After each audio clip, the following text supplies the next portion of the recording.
अगर आप ये वीडियो देख रहे हैं तो ये क्लियर है कि आप स्टॉक मार्केट में एंटर करना चाहते हैं। बट क्या आपका विजन क्लियर है? क्या आप एक स्ट्रॉन्ग माइंडसेट के साथ आए हैं? अगर नहीं तो ये होना ज़रूरी है। So hello everyone, welcome to invest now. ये वीडियो उन लोगों के लिए है जो स्टॉक मार्केट में एंटर करना चाहते हैं बट दे आर इन ए ऑफर्सकेशन। इस वीडियो में वो सारे कंफ्यूजन्स क्लियर हो जाएंगे, तो वीडियो एंड तक ज़रूर देखें और अगर पसंद आता है तो लाइक ज़रूर करें। So let's start with strengthen your belief first. तो सबसे पहले आप ये बताइए कि आप क्या सोचते हैं स्टॉक मार्केट के बारे में। क्या सुनकर आप स्टॉक मार्केट में आना चाहते हैं या क्या देखा है आपने ऐसा कि आप स्टॉक मार्केट में आना चाहते हैं? हो सकता है कि आप किसी सक्सेसफुल ट्रेडर को देखकर आए हो, या हो सकता है कि आपको किसी फ्रेंड ने सजेस्ट किया हो, या फिर आप अभी तक श्योर ही नहीं हो और आप सिर्फ ये देखने आए हैं क्या आप भी शेयर मार्केट में पैसा बना सकते हैं। हाँ, बिल्कुल बना सकते हैं, बहुत सारा पैसा बना सकते हैं, लेकिन आपको ये भी पता होना चाहिए कि आप स्टॉक मार्केट में पैसा गंवा भी सकते हैं। जितना आप स्टॉक मार्केट की सक्सेसफुल स्टोरी सुनते हैं उतने ही फेलियर स्टोरीज भी पता होनी चाहिए, ताकि आप उन फेलियर स्टोरी से स्टॉक मार्केट में होने वाली गलतियों से भी सीख सके। तो चलो आपकी एक कंफ्यूजन तो क्लियर कर देते हैं कि क्या आप शेयर मार्केट से पैसे कमा पाएंगे। तो इसका जवाब आप खुद ही थोड़ी देर में दे देंगे। शेयर मार्केट, आप जब शेयर खरीदते हैं तो इसका मतलब ये है कि उस पर्टिकुलर कंपनी या पर्टिकुलर बिजनेस की पार्टनरशिप यानी हिस्सेदारी ले रहे हैं।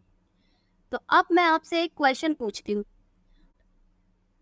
अगर आप अपना कोई बिजनेस स्टार्ट करते हैं या फिर आपके किसी फ्रेंड का बिजनेस ज्वाइन करते हैं तो आपके सक्सेस होने के कितने चांस होते हैं? क्या आप श्योरिटी दे सकते हैं कि आपके पैसे डूबेंगे या बढ़ेंगे? ये डिपेंड करता है दो चीज़ों पर। पहली चीज़ बहुत सिंपल है कि अगर आपका बिजनेस वर्कआउट करता है, यानी अगर आपका बिजनेस चलेगा तो आपका पैसा बढ़ेगा, और अगर बिजनेस नहीं चल पाया तो पैसा डूब जाएगा। और दूसरी चीज़ जो इससे भी ज़्यादा इम्पोर्टेंट है, आपका स्ट्रॉन्ग बिलीफ, आपका स्ट्रॉन्ग माइंडसेट।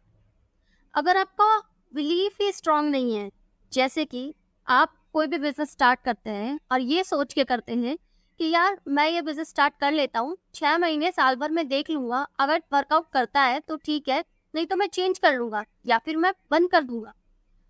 तो सक्सेस की तो पता नहीं, लेकिन फेलियर के पूरे 100% चांसेस हैं। इसी तरह अगर आप स्टॉक मार्केट में भी बिजनेस स्टार्ट करना चाहते हैं तो सबसे पहले आपका स्ट्रॉन्ग माइंडसेट होना ज़रूरी है कि हाँ, आप इसमें सक्सेसफुल होंगे ही। और इस सक्सेस के लिए स्ट्रॉन्ग बिलीफ के साथ में आपको चूज करना है ऐसा बिजनेस जो अच्छा, टिकाऊ, बढ़िया चलने वाला हो। और उसके बाद आप जब उस बिजनेस के पार्टनर हो जाते हैं या फिर ऑनर बन जाते हैं तो आपको उस बिजनेस के लिए या पर्टिकुलर कंपनी के लिए सही वक्त पर सही डिसीजन भी लेना होगा। तभी आपका बिजनेस वर्कआउट करेगा, तभी आपकी सक्सेस रेट्स बढ़ेगी। बस यही स्टॉक मार्केट की सिंपल कॉन्सेप्ट है। अब अगर आप स्ट्रॉन्ग माइंडसेट के साथ में तैयार हैं कलरफुल शेयर मार्केट देखने के लिए, तो मैं आपको बताती हूँ आपको कैसे स्टार्ट कर। The very first thing, always trade with your surplus money. And I am expecting कि अगर आप शेयर मार्केट में एंटर कर रहे हैं तो आप अपने सरप्लस मनी के साथ ही होंगे, और अगर ऐसा नहीं है तो believe please it will be too difficult for you. तो सबसे पहले आप अपना सरप्लस मनी तैयार करें। अगर आप सेविंग और इन्वेस्टिंग को लेकर कंफ्यूज हैं तो हमारे चैनल पे आपको सेविंग एंड इन्वेस्टमेंट पर डिटेल वीडियो मिलेगा, लिंक डिस्क्रिप्शन में है, चेक इट आउट।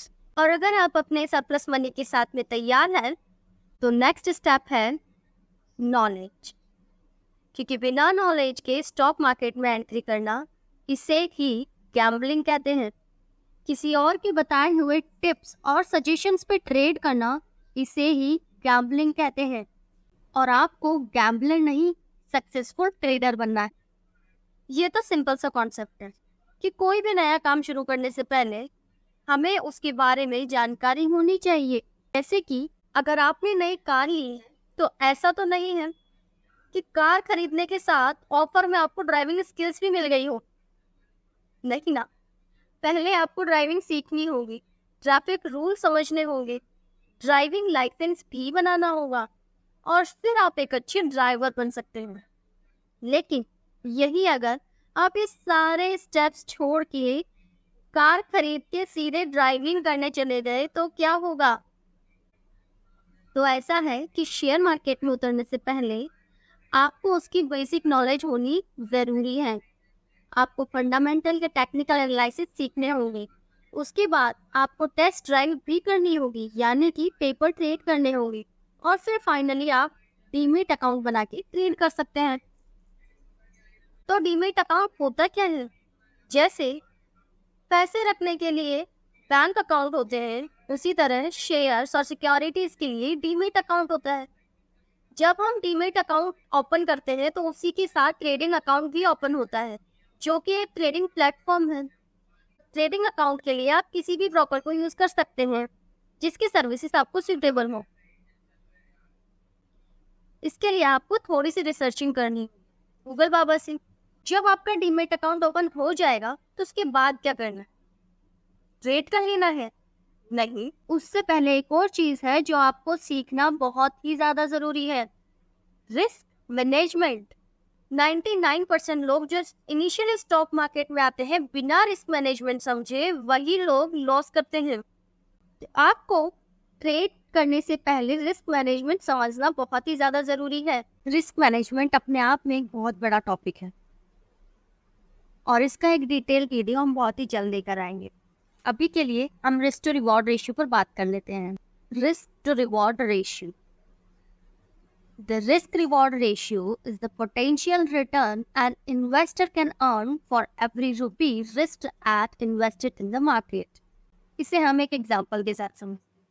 सपोज आपने रिसर्चिंग करी और एक स्टॉक चूज की, जैसे कि टाटा मोटर्स ले लिया, जिसकी प्रेजेंट प्राइस 928 और आपकी एनालिसिस के अकॉर्डिंग आप उस पर स्टॉप लॉस 924 रखते और आप टारगेट 930 फिक्स करते हैं, तो आपको ऐसा ट्रेड नहीं करना चाहिए। सेकंड कंडीशन ले लेते हैं। अगर आप स्टॉप लॉस 924 रखते हैं और टारगेट 931 रखते हैं तो आपको ऐसा ट्रेड भी नहीं करना चाहिए। इनफैक्ट अगर आप स्टॉप लॉस 924 ले रहे हैं तो जब तक आपका टारगेट कम से कम 932 या उससे ऊपर नहीं होता तब तक ट्रेड मत करिए, जरूरी ही नहीं है। कंफ्यूजिंग हो गया, क्लियर कर देते हैं। सपोज आपको एक शेयर लेना है तो आप फर्स्ट ट्रेड में देखते हैं जहां आपने स्टॉप लॉस 924 रखा, यानी कि आप स्टॉप लॉस ले रहे हैं 4 रुपए का और टारगेट आपने रखा 930 का, यानी कि प्रॉफिट आप ले रहे हैं 2 रुपए का। यहाँ पे आपका रिस्क टू रिवॉर्ड रेशियो होता है 2:1। इसमें साफ नजर आ रहा है कि लॉस ज्यादा है प्रॉफिट से। सेकंड कंडीशन देख ले, जहां आपने स्टॉप लॉस 924 और टारगेट 931 रखा, यहाँ पर आपका रिस्क टू रिवॉर्ड रेशियो आता है 4:3 और सेम लॉस प्रॉफिट से ज्यादा हो रहा है। तो हमें risk to reward ratio maintain करने के लिए इससे थोड़ा उल्टा करना होगा, यानी कि प्रॉफिट लॉस से ज्यादा करना। के लिए हम सबसे बेस्ट जो रेशियो होता है वो 1:2 लेके चल सकते हैं। लेके देखते हैं, अगर आपका एसएल आप 924 ले रहे हो तो टारगेट 936 ही लेना होगा या उससे ऊपर, तभी आप ट्रेड करना, वरना मत। अगर आप टारगेट 936 ले रहे हैं तो अब आप देखेंगे आपका स्टॉप लॉस होता है 4 रुपए का और टारगेट होता है 8 रुपए का, यानी आपका रिस्क टू रिवॉर्ड रेशियो होता है 1:2। यानी आपको लॉस होता है तो 4 रुपए का होता है और अगर प्रॉफिट होता है तो 8 रुपए का होता है, यानी आपका प्रॉफिट बड़ा हो रहा है। इसे आप 1:1 में भी कर सकते हैं, बट अगर आप लंबे टाइम तक इसे फॉलो करेंगे 1:1 को, तो एक टाइम पे जाके आपका प्रॉफिट और लॉस बैलेंस रह जाए। अगर आपको प्रॉफिट बढ़ाना है, एटलीस्ट 1:2 पर ही ट्रेड करना चाहिए। तो अब अगर आपने ये 4 स्टेप्स कंप्लीट कर ली है, तो अब फाइनली आप ट्रेड ले सकते हैं। अगर आप बिगनर हैं तो स्टार्टिंग छोटे कैपिटल से करें, अपनी एक स्ट्रॉन्ग स्ट्रैटेजी बनाएं और रिस्क मैनेज करके चलें। और कुछ इस तरह आप एक अच्छे सक्सेसफुल ट्रेडर बन सकते हैं। तो गाइस, ये था हमारा आज का वीडियो। आई होप इस वीडियो से हम आपके सामने स्टॉक मार्केट की पिक्चर क्लियर कर पाए हों। अगर आपको वीडियो पसंद आया हो तो लाइक करें, शेयर करें and subscribe for more such videos. Thank you.